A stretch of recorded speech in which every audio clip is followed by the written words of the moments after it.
friends, how are you all? Hope you all are doing great. Today I will tell about Raksha Bandhan. So let's get started. Raksha Bandhan is a famous Hindu festival. It is also called Rakhi festival.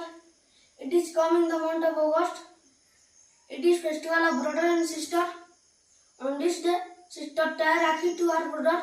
Brother gives gifts to her sister. We celebrate this day happiness. We wear new clothes on this day. I like this festival very much. नमस्कार दर्शक बंधु ମୁଁ ଆଜି ସଭାକବି ଗଙ୍ଗାଧର ବିଷୟରେ କହୁଅଛି।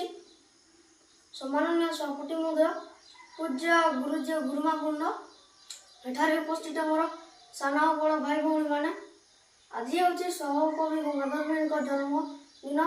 ଏହି ଅବସରରେ ମୋତେ କିଛି କହିବାର ସୁଯୋଗ ମିଳିବାରୁ ମୁଁ ନିଜକୁ ଧନ୍ୟ ମନେ କରୁଛି। 1862 ମସିହା ଅଗଷ୍ଟ 9 ତାରିଖ ଦିନ ବରଗଡ଼ ଜିଲ୍ଲାର ବରପାଲି ଗ୍ରାମରେ ଗଙ୍ଗାଧର ମେହେର ଜନ୍ମଗ୍ରହଣ କରିଥିଲେ। ତାଙ୍କ ପିତାଙ୍କ ନାମ ଥିଲା ଶ୍ରୀ ଚୈତନ୍ୟ ମେହେର ଓ ମାତା ସେବତୀ ଦେବୀ। ସେ ପଞ୍ଚମ ଶ୍ରେଣୀ ପର୍ଯ୍ୟନ୍ତ ପଢ଼ିଥିଲେ।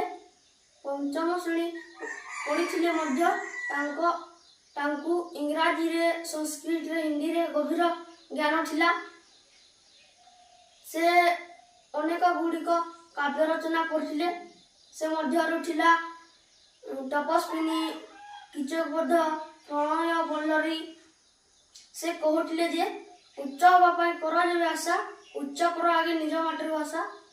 ସେ 1924 ମସିହା ଏପ୍ରିଲ 4 ତାରିଖ ଦିନ ମୃତ୍ୟୁବରଣ କରିଥିଲେ। ଜୟ ହିନ୍ଦ।